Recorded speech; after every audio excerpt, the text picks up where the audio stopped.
Hello, good morning mga ka-agri. Welcome back to my channel. This is Agri Person. Mag-share ulit sa inyo ng bagong kaalaman. At ngayon ay ang tungkol naman sa pagtatanim ng talong. So, dito sa lugar namin ito po ay syudad or urban po kami. Pero nakapagtanim pa rin kami kahit paano sa pamamagitan ng mga plastic. So dyan po ang plastic na ginamit namin ay yung seedlings plastic na itim na ginamitan namin ng soil. So dahil wala tayong lupa dito, dahil nasa syudad tayo, bumibili ako ng mga loam soil. So ang loam soil na binili ko is ganyan po, may tatak po yan, loam soil. So iyan, loam soil po, bumibili ako niyan. Hinaluan ko ng tae ng mga manok kasi meron akong manukan doon. So nagpapatuyo ako ng konting mga tae din ito. Bukod doon sa soil na pagtatanim, gumagamit din ako ng hydroponics at talong. So ito po ang hydroponics talong. Haba na po yung ugat niya. Ayan po. So pwede natin itong gawin at marami tayong kaalaman dyan sa pag hydroponics. So before nagawa ko itong ginawa ko ito dito naman sa ating mga NFT system. Ginawa ko ito dyan po, papasok natin siya dyan. Ayan, yan ang NFT system. So nagdadaloy po ang tubig dyan mula sa reservoir patungo dyan sa mga pipe, then nagdidistribute. So ngayon instead na talong ang ilalagay ko dito is lettuce po yan. So ito itatanim na lang natin to sa lupa. So balik natin siya sa pwesto niya habang di pa siya itatanim kasi busy ang iyong lingkod. Kailangan pang mag-file lang leave siguro by Saturday kasi itatanim na yan sa lupa at yan papalitan ang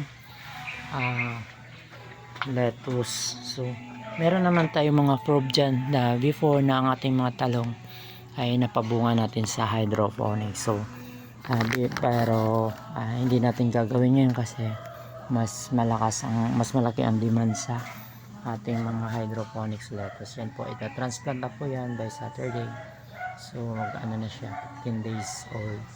Then ito 12 days old. So lahat ito magiging lettuce natin kasi mga 200 heads po ito. So para po sa mga bagong mga nag-hydroponics, ang 12 days old po, yan po, ang ganyan na po siya. May 2 true leaves po ang tawag dyan sa mga dahon na mayroon na siyang parang tulis-tulis. Then yung dalawang dahon, maghanap tayo, mayroon ditong dalawa pa lang, wala na. So sila lahat ay 12 days meron na silang ganyan mga true leaves. So ito po, itong dalawang dahon na to at saka yan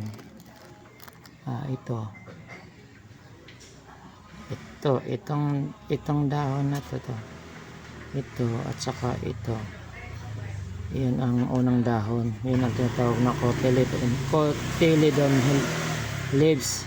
So may mga klaseng gulay tayo na nagkaroon ng dalawang cotyledon, meron naman isa. So yung mga isa naman mostly sa mga damo lang yun. So ganyan po ang cotyledon leaves din.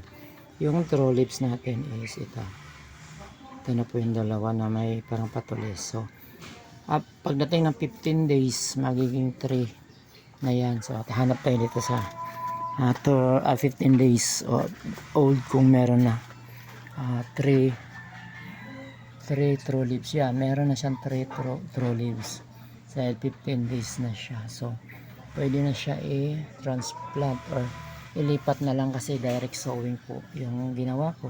So hindi na po siya ma-stress sa pag-transfer ilipat na lang natin yung isang baso like this. Ililipat natin yung isang baso sa transplant or growing medium ang tawag nito. Pag sinabing growing medium, dyan na siya lalaki hanggang pag-harvest.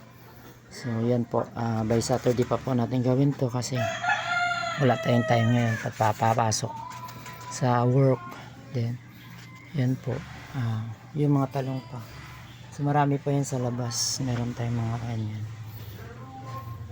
So sa ngayon, ipasilip ko rin pala kasi meron tayong dinalan ako ng asawa ko ng okra. So yan ay tatanggalin natin yung buto.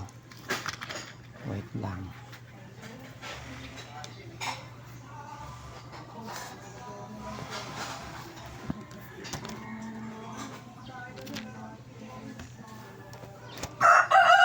Ayan. So tatanggalin natin ang buto nito para makapagpunla tayo.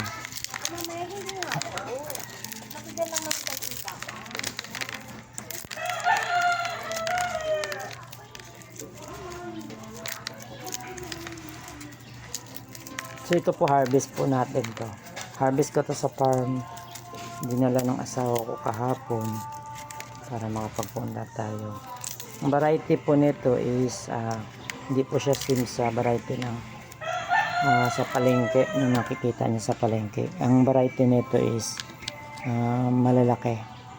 Malalaki ang variety. Maganda ito kasi masipag magbunga. Then hindi po lahat nito nabubuhay. So expected po natin is mga kalahati lang ang nabubuhay nito kasi unlike po to sa mga buto na pinoculture ng mga agriculture, yung mga gumagawa talaga ng mga seeds, may mga ginagawa sila dyan, may mga study sila kung paano malaman na ang seeds ay quality, ano siya, 100% ang ano niya, germination. So dahil harvest natin to, gagawin natin is i-ano natin sila,